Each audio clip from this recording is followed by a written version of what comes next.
back to the GSMC Baseball Podcast, brought to you by the GSMC Sports Network. I'm your host, Sam Menzie, and we have a great show for you today. For the first topic, we'll be covering the Paul Skenes call-up by the Pirates, finally getting called up, really exciting. After that, we'll be going over the San Francisco Giants and their depleting offense with Jorge Soler now going on the IL. Just another hit to them.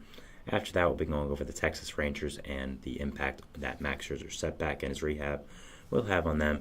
And finally, we'll be talking about some other news stories around the league, just some other stuff I wanted to talk about. But before that, though, I would like to ask you to please like and follow the show. We do get a number of questions from viewers, so to ensure that your question does get read on the air, please use the link gsmcpodcast.net. It really does help the show, and it really does mean a lot, so thank you so much for that. And let's get into the show for today. All right, as I talked about, the first segment is going to be something I think we all expect to be the first segment on any show for baseball right now. Paul Skenes. Paul Skenes finally got called up by the Pittsburgh Pirates. We've been waiting on this for a long, long time. Skenes was the first overall pick in the MLB draft last year. Has been one of the best pitchers in minor league baseball for a little while now, even with it, being just a short amount of time he's been there. But he's been very, very good. I kind of thought he would make the Pirates roster on opening day. Probably think he should have, but I'm glad the Pirates finally called him up and are finally getting him going here. So just a little overview on Paul Skenes. If you don't know who he is, Skenes was the first overall pick out of LSU last year by the Pittsburgh Pirates. He's a very tall right-handed pitcher and is, according to a lot of people, one of the best pitching prospects in baseball history.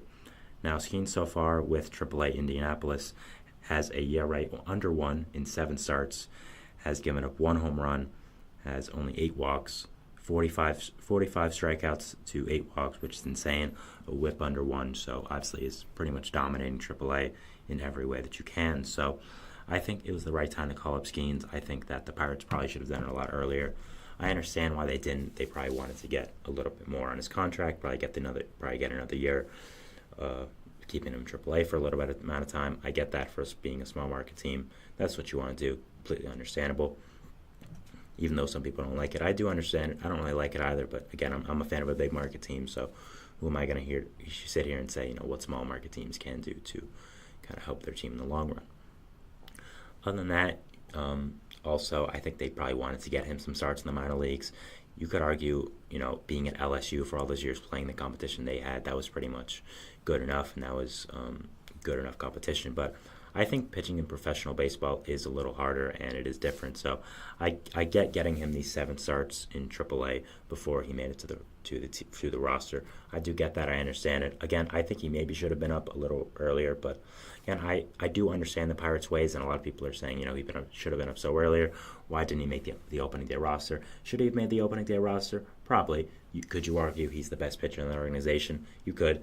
So I understand that, but I also understand the Pirates' point of view, and I understand that why they get them there. So a little bit of an overview on Skenes if you don't know about him for just pitching-wise. So he's 6'6", 235, an absolute monster of a human being. I mean, super tall, rocks a great mustache, which I think helps a lot with the looking the part of it.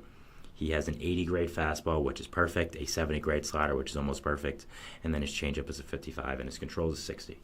He is, according to MLB Pipeline, the number 3 prospect in baseball, the top pitcher prospect in baseball by a good amount as well. The next one on the list is at number 21. So obviously they think Paul Skenes is pretty amazing, and I would agree with them. I think Skenes has shown a lot of potential throughout his college career and now in his professional career. I think that he is going to be an immediate great pitcher for the Pirates right away, and a guy that I'm definitely watching to see how good he actually can be. So, looking at the Pirates now, how much does calling up Skenes help them, or does it affect them? So, I think calling him up helps them a lot. You look at this Pirates team right now; they have a lot of good young hitters, a lot of good happening right now in that hitting core for the Pirates, and as much as their pitching has improved, which we'll talk about in this segment, I think calling up Skenes really gives you another element to your team and just another element of what is going to happen with you guys and how well you are going to end up playing. So right now, if you look at the Pirates and you just look at their overall pitching core, I mean, it hasn't been bad, but it also hasn't been amazing. I personally thought it would be really bad, but it hasn't been yet. So going for game starter now, I mean, Martin Perez, who came over in the offseason, has been pretty bad. Just kind of simple there. Mitch Keller, who you signed to a big extension, has also been bad. So that's been pretty unfortunate with Keller, but I do think he's going to bounce back a little bit as this year goes on. I still think he's going to end up being a really good player for Pittsburgh, and I still do like that extension they gave to him. Jared Jones has been outstanding. I mean, this guy's been an absolute beast for Pittsburgh. A 2.63 ERA. Peripherals aren't looking that high above that, so it's looking like he'll stay there. So I think overall, Jared Jones is becoming a really great pitcher for Pittsburgh, and I think it's not crazy to think of Jared Jones and Paul Skenes as a top ace tandem in this league a few years from now. I think that Jared Jones has shown a lot of stuff to be an ace-level pitcher in this league, be very, very good. I mean, his fastball, he throws it consistently, throws it with control, it moves. His off-speed isn't bad as well. And you look at Skenes. Skenes has a lot going for him. I know a lot of people aren't as high on him, but I'm really high on him, and I think he's a really, really good player. And I think that everything we've heard about Skenes and everything that we know about him with all the potential and all the with how high people think he can reach, I think that's all very warranted. I think when you look at this guy, you look at his body type, you look at what the pitches he has. I mean, his fastball is very consistent. The one thing about a lot of people criticize fastball because it doesn't have a lot of movement necessarily on it, but in my opinion, he's throwing it fast enough. I don't understand why there has to be a lot of movement. I mean, it's really good in itself. I think his slider's also very good. That's an A pitch as well. The third pitch is something that's going to have to be developed more within time, I'd say. I think the changeup is solid, and I think he may have to find a more legit third pitch than that. I think you can be a really good pitcher in the MLB with two pitches. I mean, we saw Jacob deGrom do it for a long time in his career, but those pitches have to be another level of elite, which Paul Skenes definitely has the potential to, but it is early and we'll have to see. So overall, very excited to watch Skenes, and I think he's going to be a great player. But going back to this, I think that you look at the Pirates in 5 years, let's say. I don't think it's that crazy to think of Jared Jones, Mitch Keller, Paul Skenes as a top three in a rotation that can win a championship. The Pirates, there's a lot going right for them, this young core right now.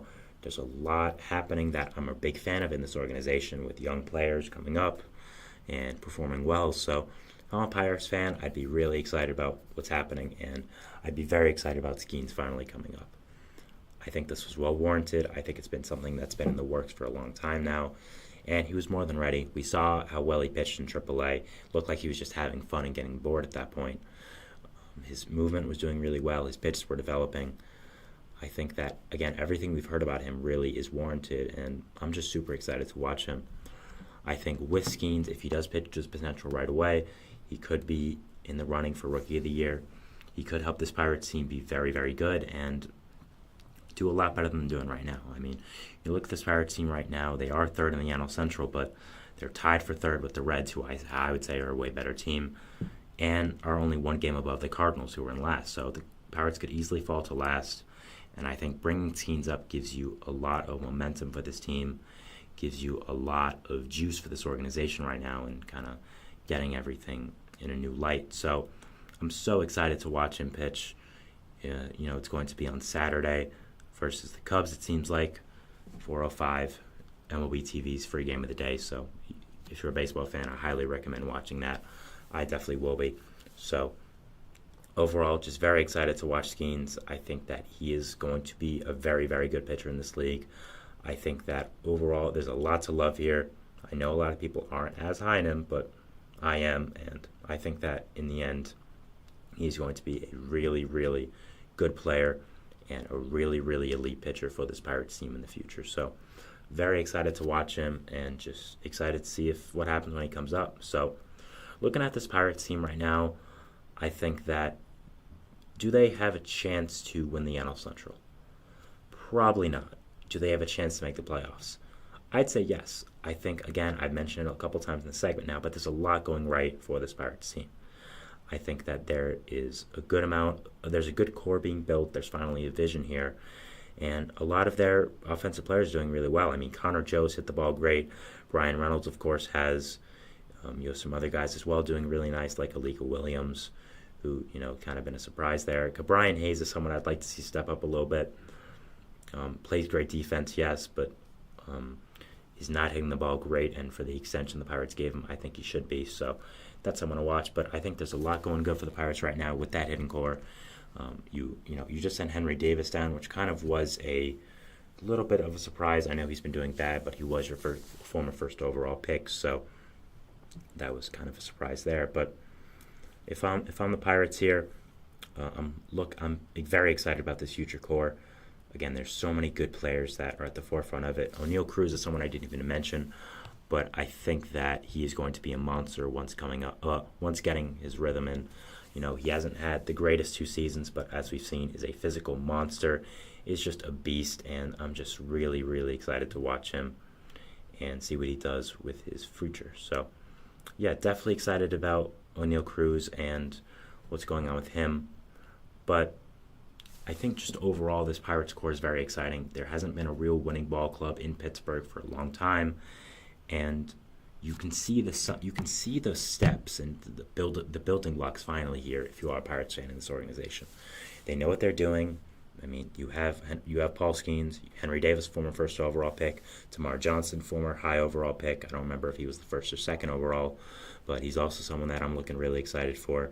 So I think right now, if you're a Pirates fan, you're very excited about where this team is going. You are extremely happy about Skenes being called up and just what he's going to bring to this team. I think he's going to bring a lot of life to you guys. They keep calling him up. Is going to show your players that, you know what, we're trying to win right now.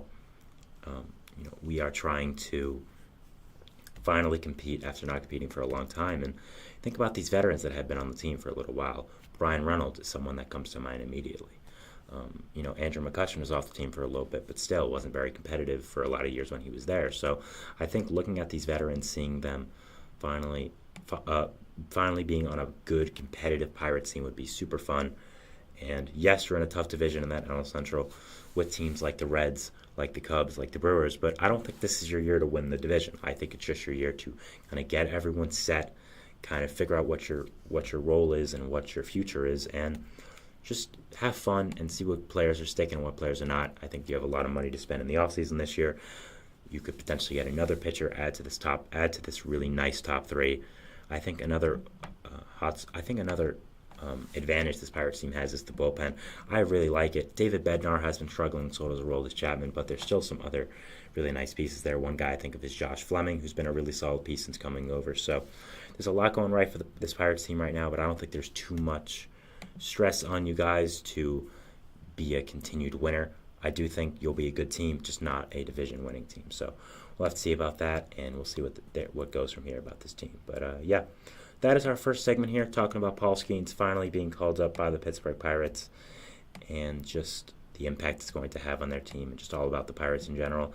Moving on to our second segment, which is going to be talking about Jorge Soler getting injured for the San Francisco Giants, just the impact that's going to have on that team, and just my overall thoughts on the team and the injury. So, yeah, going to that, but we'll be going to our first break, and we'll see you after that. So, thanks, and bye. I feel like I'm losing my mind. Is everybody in the world blind? Please, Lord, give me a sign, a sign. I feel like I'm losing my mind. Is everybody in the world blind? Please, Lord, give me a sign, a sign. I wanna be the greatest. Everybody on the fake shit. I look around and feel like everybody is the fakest. I make this every day and I'm impatient, hoping one day I blow up from the basement. Statement, the top is so vacant. I don't hear shit that I think is amazing. Waiting for my day when I'm playing sold out shows for 1,000 faces. Hey, give me that crown, get in my way and to be put down. It ain't your place, all this my town. If I want that shit, then I'll get it right now. I'm losing it, the noose it fits. I'm losing shit, a stupid myth. You choose to live or choose to dip. You choose to fight or lose your grip and lose a gift. I feel like I'm losing my mind. Is everybody in the world blind? Please, Lord, give me a sign, a sign. I feel like I'm losing my mind. Is everybody in the world blind? And we're back here on the GSMC Baseball Podcast, bringing you our second segment. But before that, I would like to ask you again to please like and follow the show We do get a number of questions from viewers, so to ensure that your question does get run in the air, please do the link gsmcpodcast.net. Really does help the show, and it really does mean a lot, so thank you so much for that. And let's get into our second segment of the day today. Now, our second segment is going to be talking about Jorge Soler and the San Francisco Giants. So let's start off here. Jorge Soler was placed on the 10-day IL today with a right shoulder strain, which it was retroactive from May 5th. Heliot Ramos is going to come up from AAA to replace the spot Soler was in the lineup. Now, what is the impact on this for the Giants? Now, I think it's relatively high. I understand Soler hasn't played that well this year. We'll be going into that in this segment, believe me, don't worry. But at the same time, I think Soler still is one of the premier power bats in this league. I think he is a guy that strikes fear in a lot of pitchers. He's a very intimidating presence when he's in the batter's box as well, which I personally do think matters. I think that is something that is notable with players. So I think that overall the impact here is pretty huge. Again, he hasn't been playing the best, but he's someone that I think just needs to get at-bats and reps to heat up, become the player that we all know about, that we all know. So I think it's an unfortunate situation here for the Giants getting him injured. Not getting him injured, I should say. The Giants did not injure Jorge Soler, but having him injured now, placing him on the injured list, I think that it's something we have to watch, and it's just an unfortunate streak right now for the Giants. Their offense has been so pitiful. I mean, I don't use that word much, but man, it really has been. Looking at some of the stats right now, I mean, of course you have Soler, who's been underperforming, but other than that, you have guys like Thairo Estrada, who has a weighted runs created plus of 94, which is below average, I'd say, which is definitely below average. Nick Ahmed, another guy that has 68, and he's playing a lot of games for you. So that's another thing. Jung-Hoo Lee who has the most plate appearances on this team. He has a 90. Matt Chapman with a 74. Soler himself has a 94, so obviously not doing great, especially for a DH who provides no value in the field whatsoever. Mark Conforto has a 126, so he's actually been really good, so props to him. But the Giants right now are in a really tough spot. They're not doing well. There's not a lot going right for them. And a lot of their players, I'd say most of their players, are underperforming.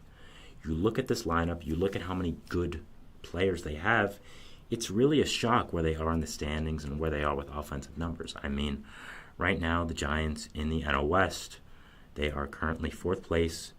They're 8.5 back. They're 17-21. Not a lot is going right for them. I mean, again, we talked about these guys underperforming, and these are big names. Jung-Hoo Lee was one of the top players in Korea. Matt Chapman, former multiple-time All-Star. Conforto, really good player. Thairo Estrada, really great player. Jorge Soler, one of the better DHs in baseball before this year. Nick Ahmed, I don't know why he's still starting for you guys. You don't have a better option shortstop, really. I mean, I would have called up Marco Luciano by now. I don't know why you haven't, but that's a different story for a different day. But right now, it's really unfortunate for the Giants. There's not much going right for them, and it's just an interesting situation with them right now, how much they have underperformed. So if I am a Giants fan, I am kind of worried at this point. I do think that this offense is probably staying, and I'm just not sure about how these guys are going to perform. I mean, Matt Chapman having a 74 weighted runs created plus and just being that below average for offense, unfortunately, it doesn't really surprise me. It kind of seemed like his hitting was regressing towards the end of his career with the Blue Jays, and that's why they didn't really make an effort at all to sign him. So that's a situation there. Other than that, Jung-Hoo Lee really has not hit the ball well. He is providing some value with the defense, being a really good defender. He has been throughout his career in Korea, so that's something good there. But only having a weighted runs created plus of 90 is really not something you want for him. So there's a lot being negative for the Giants right now. But the thing about those two guys is both play amazing defense. Matt Chapman plays amazing defense. So does Jung-Hoo Lee. But Jorge Soler does not. Jorge Soler is a strict DH, does not play the field. I think there's a lot of other things that would happen in baseball rather than Jorge Soler play the field. And right now, him not providing any offensive value is really something that is a huge loss to you guys right now. I mean, it's, again, one thing if Chapman and Jung-Hoo Lee don't, because you know at some point, okay, they'll probably get it together, and even if they don't, they're still giving us great defense. They're still being effective in ball games that way. They're still giving us some value. But Soler is not. And could it have something to do with his shoulder strain? That's possible, definitely. I mean, that's not really that's not a long-term injury, but it's not an injury to scoff at as well. It's definitely something that is notable, and it's something that I think is, something to monitor with the Giants in the future and Jorge Soler in the future. So that's something interesting there. But if I'm a Giants fan right now, I am a little worried. I don't know if there's much going right for this offense right now. All of these guys are underperforming. Conforto is not, so props to him, and he's doing really well. But at the same time, just everyone else just underperforming this much is really horrible. And what's even worse about it is your pitching. I mean, your pitching has been so good, and you're going to waste it with an offense like this. Logan Webb has been outstanding. Jordan Hicks has been outstanding. Kyle Harrison has been outstanding. This Giants rotation is honestly one of the best in the league. And wasting it with an offense of just underperforming people is so unfortunate and just such a killer for this Giants team right now. I mean, Logan Webb right now is a 3.50 ERA. Jordan Hicks is a 2.3. Kyle Harrison is a 3.20. And the thing about all these guys is their peripheral stats, their underlying stats that would show maybe they're getting lucky or something, are really not showing that. They're just showing they're pitching really good and they're playing really well. So it's just unfortunate right now what's going on with the Giants. I mean, if I'm a Giants fan, I would be a little frustrated at this point. You're getting such great pitching, so many guys that are performing so well, and the hitting is just not doing it. I think that would be something that really would kind of grind my gears if I was a Giants fan right now. I mean, you look at the batting stats for every team; they're not doing well. Let's first of all go for home runs. The Giants, they're not very high up. They're 21 out of the entire league, so bottom 10 for isolated power as well. They're not doing well there. They are 7th lowest in the entire league. So again, not great power numbers, not great hitting numbers. For weighted runs created plus, for the Giants, they are, they're a little better with 13, but only 98, which is literally basically the epitome of league average. As I'm talking, by the way, Mike Conforto just hit a home run for the Giants, so that's good. I guess he continues to rake. But I think if the Giants don't get it on track soon, they could honestly sell. And if the Giants were to sell, I think they would have one of the biggest trade deadline hauls maybe in the history of baseball. You look at all the talent that could potentially be available. First of all, let's talk about the guy I just talked about, Mike Conforto. If Conforto keeps having this great of a season, he has 1 year left in his contract, he could get a lot. A lot of teams could use a corner outfield power bat. I think he's a very valuable asset to the Giants. 1 year deal. A veteran guy who knows how to hit, who's played in big markets before, now San Francisco and New York, two of the biggest, I'd say. So just a very quality player doing this well. I think there could be a good amount getting back for him. Matt Chapman on a 1 year deal. He isn't hitting currently, but he has name pedigree. He's playing great defense. A lot of teams need third base. They could get some things back for him. Blake Snell, if he starts to pitch better, they could get a lot back for him. I think there are some other guys as well on this team, but I would mainly go those guys. I don't think you're trading Jung-Hoo Lee or Jorge Soler into those long-term contracts. So, but overall, it's just going to be very interesting few months now to see what does happen with the Giants. What overall is going to go on with them for this season. How they are going to play. Is this offense going to get any better? Not really sure, but we'll have to see. So I think really it is the offense. How much every single player basically on their team underperforming is affecting them. It's really just been horrible so far. So, yeah, I'm definitely watching this team for the future, and I think if they don't get their crap together soon, better than what I was going to say, I think that they could look to be a trade deadline seller. They could look to be a team that does blow it up, kind of go into a new direction. I don't think that would be the worst thing. This Giants team has been super mediocre for a long time. Since Buster Posey retired after that magical 2021 season, you guys have been the epitome of average. I think if you kind of blew up this team, focused on your younger players, I think that there could be a lot going right for you.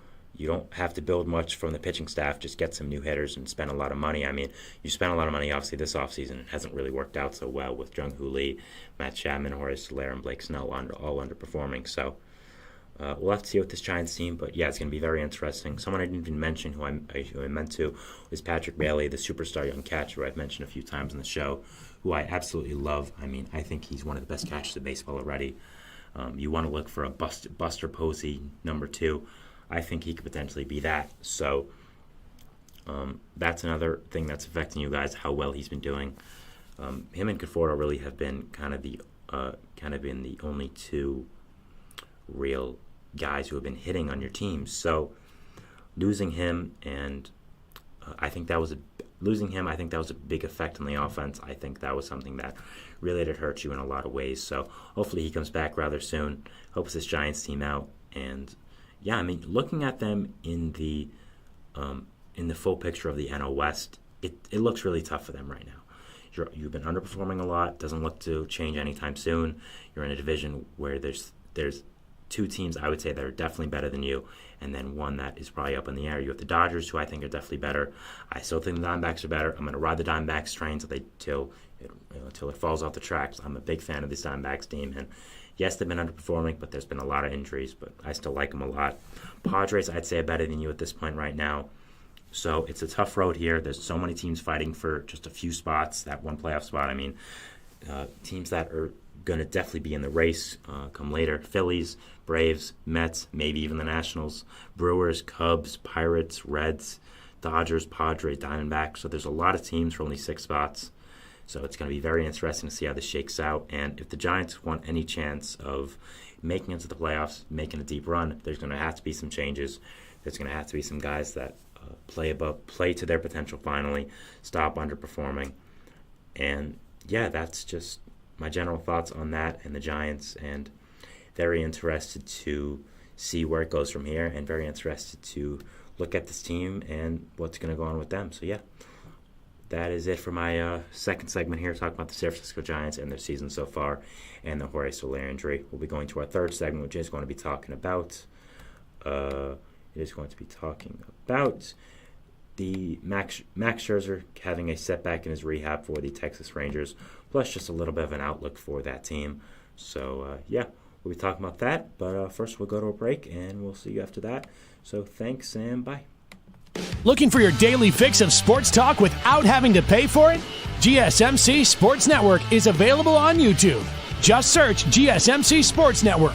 Get your fix of daily sports talk shows on YouTube, absolutely free. NFL, college football, NBA, MLB, MMA, UFC, fantasy football, and so much more.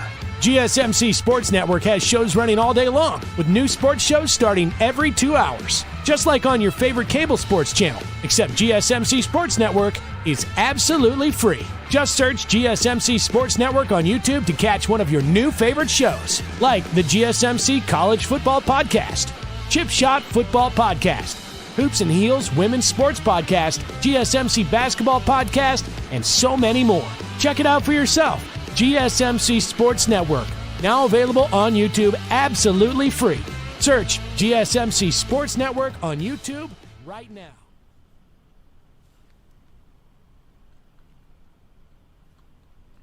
And we're back here on the GSMC Baseball Podcast, bringing you our third segment, which is going to be talking about Max Scherzer and his setback for the Texas Rangers, plus just a little bit of an outlook for this team. I want to talk about them, and I kind of had an excuse to now with Max Scherzer having a setback and in his rehab. So I want to talk about that and then just kind of shift the conversation further to this overall Rangers team. So, yeah, definitely excited to talk about that. So with the Rangers right now, I did want to talk about Scherzer and his effect on the team. So Lincoln Scherzer right now, he did have a setback in his rehab. To get it specifically, Chris Young, who is the Rangers general manager, said that Max Scherzer has been shut down from throwing for a few days as he still has the thumb and forearm issue. There is no timetable, but Young said that Scherzer won't throw again until any tightness/discomfort is gone. So basically he's not pitching until he's healthy, which is completely understandable. And I do agree with this decision by the Rangers. Now, Scherzer has been someone that obviously has been plagued by injuries in the past few years. We saw it with the Mets. We saw it last year with the Rangers, even after being there for a half a season, and now not pitching this season. I think him coming back could be a big deal for the Rangers and really help them out. But so far, obviously, it is not going well for his rehab. With Scherzer right now, he did have the forearm issue, which is the reason why he's out for the whole season so far, and is going to come back probably a few weeks or maybe even a month later. So with Scherzer, I think him coming back is going to help this Rangers team a lot. They've had a lot of pitching injuries. Of course, you have Jacob deGrom, who is one of the best pitchers in baseball when healthy, probably the best pitcher in baseball when healthy, I'd probably say now. Very excited to see him back on the bump, especially as a Mets fan. I still do kind of miss him, but nothing I can do about it now. He's gone, so just excited to watch deGrom bump day again whenever he is back, and just watch him back when he is on the mound and pitching well. So that's something I'm excited about. But for Scherzer, I think when you look at all these pitching injuries, himself included, deGrom, Tyler Mahle, getting Scherzer back is going to be a huge upgrade for this Rangers team. You have a lot of good players in this rotation, yes, but none of them are really, I'd say, up to the level of a fully healthy Scherzer is. Now, Scherzer in 2024 isn't the same guy as he was in 2019, 2020. Yes. Has he dealt with some regression in these past few years? Absolutely. We've 100% seen it. I mean, it's been very obvious, especially, again, as someone who is a Mets fan. I watched him for 2 years in Queens, was definitely regressing towards the end of it. Only has 1 year left in the Rangers contract, so I think if he continues to regress, he might be out of there, quote unquote. So it's going to be very interesting to watch Scherzer and end up seeing what happens with him and this Rangers team. But I think bringing him back would be a big help to this rotation. Someone I didn't mention on the injured list was Nathan Eovaldi. He did start for the Rangers this year healthy, but just went on the injured list around a week ago. So that's another big impact for the Rangers rotation. Overall, what I'm saying is Scherzer needs to come back and be a big help to the rotation. I mean, you're relying on guys now like John Gray, Dane Dunning, Andrew Heaney, who are just not guys you want to particularly rely on when you're in a division race. This Rangers team right now, they're first in the AL West, with the Astros really struggling, a half game above. They're 22-17. Next closest team is the Mariners, who is, again, a half game behind them. So I think that overall it's going to be interesting to see what happens with this Rangers team and what is going to end up just overall becoming of them for this season. There's a lot of question marks with them, but the one thing that's not a question mark, as we all know of, is their offense. I mean, man, oh man, this offense is good. It's so good. There's so much sheer amount of talent on this team. Jonah Heim, Nathaniel Lowe, Marcus Semien, Corey Seager, Josh Young, who is hurt, but when there is very great. You have Robbie Grossman, you just acquired, who is a good depth piece, Leody Taveras, Dolis Garcia, Wyatt Langford, who is hurt and was underperforming, but still ended up being still is a player I'm very high on for the future. Evan Carter, I'm not sure if I mentioned him, but yeah, he's doing well. Dolis Garcia, as I mentioned. So there's a lot of talent for this Rangers offense, and that is mainly the reason why people aren't too worried for this pitching staff and what's happening with them right now. I mean, they won the World Series last year as well, so it's not like they're just some bum team that kind of, is figuring it out. But yeah, overall with the Rangers, it's going to be interesting to see what happens with them this year. The AL West is very, very different from past years. I mean, the Astros, of course, we talked about them. They're in last place in the AL West, and it's not last place for the first week of the season. No, they're in last place by a game and a half, and they're 12-24. It's a big difference for the AL West in the past, So I think that's something to look at. The Mariners are still a really good team, but they do have some offensive question marks. The A's, I don't believe in the A's still. I'm sorry. I understand they've been doing well. They've been doing good, but at the same time, I just don't believe in them still. That the A's, it's just maybe it's a psychological thing where it's like the A's cannot be good, and after all the crap they've gone through with their franchise and their organization and their teams, so maybe it's just that. But overall, it's going to be very interesting to see how the Rangers do approach the rest of the season and what does end up happening with them. It'll be interesting to see what happens with Scherzer. He's obviously not the same Max Scherzer we've known from past years, but he still is a quality pitcher, still is a guy that when he's on the mound is very good, is an intimidating presence, has that pedigree, has that name. Even if he becomes washed up in his later years or even is washed up this year when he comes back, there's still going to be that level of respect that comes with the name like Max Scherzer, a first ballot Hall of Famer, a 3-time Cy Young winner, one of the greatest pitchers in the history of baseball. I don't think I'm stepping on any toes by saying that. So there is that with the Rangers, and I think just getting more pitching depth back is very helpful. It's going to be interesting to see what Scherzer looks like when he comes back. It's going to be super interesting to see what happens when DeGrom comes back. I'm very interested in Tyler Mahle. That's another guy I think is going to be a big part of this Rangers team when he does come back. So, yeah, just overall very excited to watch this team and very interested to just see what does end up happening with them and just to end up watching them in general. So, yeah, it's going to be an interesting storyline for the rest of this year with Texas, seeing what happens with their pitching, seeing what happens with their overall core, and where they do finish in the AL West. That's something that, again, I'm very intrigued to see. It's one of the most interesting storylines all of baseball this year, and just super excited. I mean, the Rangers could be on a World Series hangover, quote-unquote. They're not right now. I mean, they're not playing maybe as great as some people expected them, but they're still doing well. They're still first in that division, so, I mean, that's really nothing to cough at. One thing I'm really interested, though, in is Wyatt Langford. Again, if you've watched the show for a little while now, you know that I am huge on Wyatt Langford. I think he is one of the premier prospects in baseball. He's going to be a future superstar in this league. I love his hitting. I love his offensive prowess. I love just how he approaches the bats. I think he's an elite prospect, and that was a guy I was expecting to help this Rangers team a lot. And I looked at this Rangers team preseason, and I was like, they're not that good. Their rotation, just lost Jordan Montgomery. They lost Jordan Montgomery, which is a big loss. Max Scherzer was hurt, DeGrom was hurt, Tyler Mahle was hurt. I was like, this rotation's pretty overrated. This offense is great, but I don't like the rotation. I don't really like the bullpen. I'm just not that high in them. But I thought about it more, and I did end up putting them in my playoff predictions video. I had them as either the 5th or 6th seed of the American League. And the reason I did that was a lot because of Wyatt Langford and this young hitting core. You have him. You have Evan Carter. You had Josh Young before he got hurt. Nathaniel Lowe. I don't know if Adolis Garcia is considered young at this point, but you had him. You have him. So I think that the point I'm trying to make for the Rangers right now is I think their offensive core has to be so good that it doesn't matter what the pitching is like, because I don't think it's going to be that good this season. I think it's already been pretty rough, so it's just going to be an interesting thing that I am going to follow and end up going to see for this season. So, yeah, definitely something that is interesting to follow.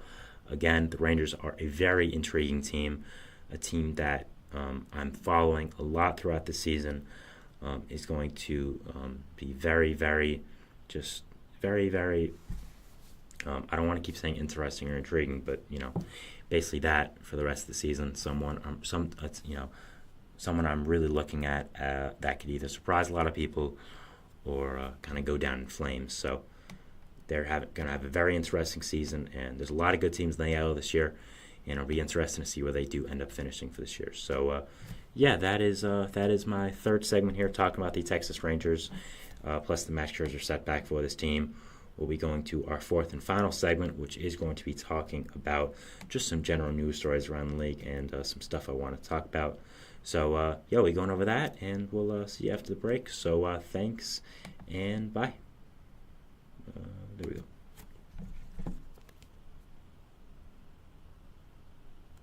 For the best and latest podcasts available anywhere, go to the podcast app on your cell phone and type in GSMC to access free content-rich podcasts on health and wellness, book reviews, sports, entertainment, relationships, social media, movies, technology, finance, and even weird news. Subscribe and download the GSMC Podcast Network's family of shows, available everywhere podcasts are found.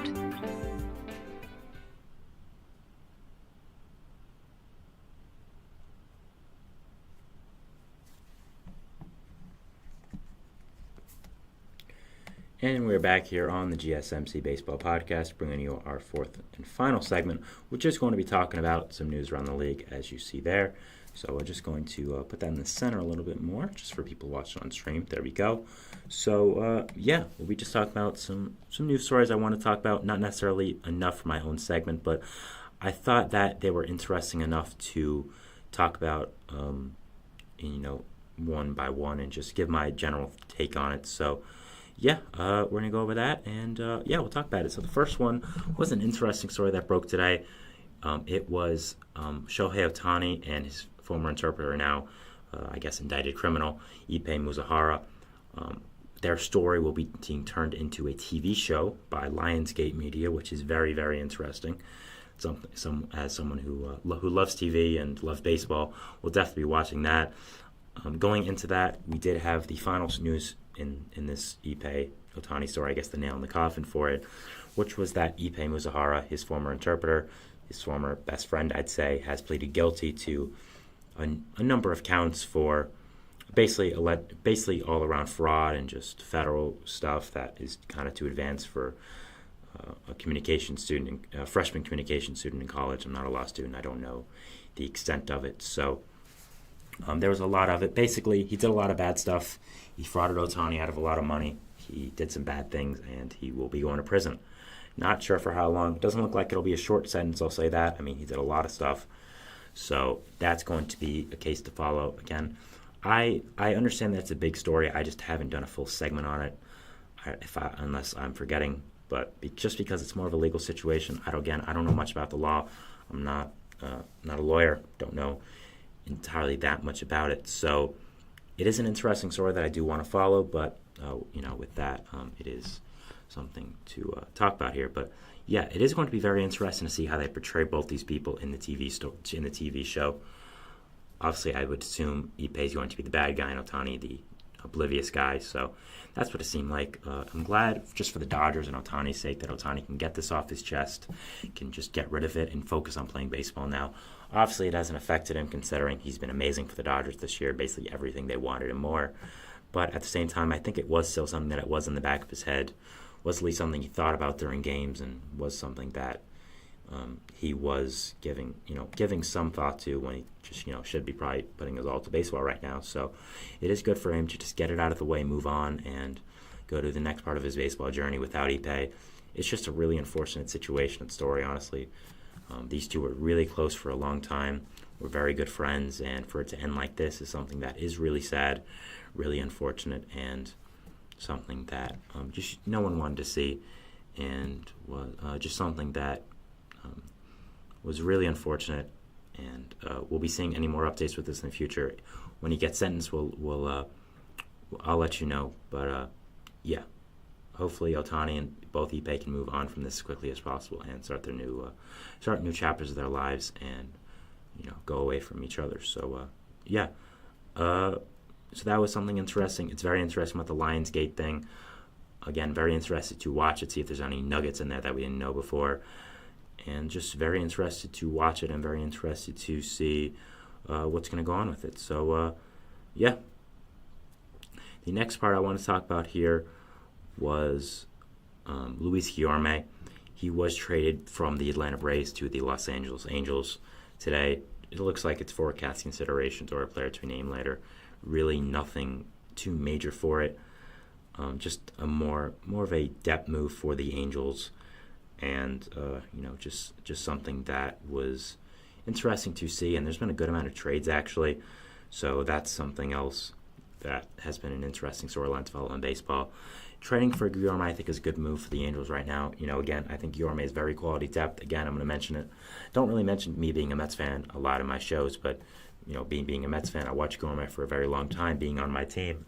He is a very good depth player. He is someone that brings a lot of skill to a team, whether that's being a solid pinch hitter in late games with his contact ability, playing really good defense, or just being someone that is good in the clubhouse, a fun guy. He's fun to watch with that beard, how he plays. And I think that's something else for an Angels team that's kind of just trying to get going. I think bringing in a good player like this, who's also fun, kind of a meme, quote unquote, I think it's a fun thing. And overall, excited to watch Guillorme. Excited to see him get a real shot to start, it looks like. So very interesting to see Guillorme and just see what does end up happening with his team. and all that. So for Guillorme, I think that overall, for Guillorme with the Braves, I should say, I think that overall it's an interesting situation for them to move on with him. They did acquire Zach Short from the Red Sox today, the former Met, so I guess he's basically the Guillorme replacement, quote unquote. I don't know what Short does different from Guillorme, but I guess they just liked his ability more, and maybe Guillorme wanted to have an opportunity to start in the team, which he probably will with the Angels now, and Rendon being out for a little bit, which could be a nice thing for him. But they obviously got the Guillorme replacement quickly with a super utility infield guy who is a good pinch hitter and can spot start a few games in Jack Short. So that's a good move there by them. But yeah, it was interesting to follow and was interesting to see. So yeah, the next thing I want to talk about was something that was also very interesting. Monte Harris. Did not think you'd be hearing the name Monte Harris in the year 2024 on May 9th. So if you don't know, Monte Harris was a former top prospect in the Brewers organization, was one of the biggest parts of the trade to the Miami Marlins for Christian Yelich. Never really hung on with the Marlins, really just was not good there with them. Never really performed to standards that they set for him being a top prospect.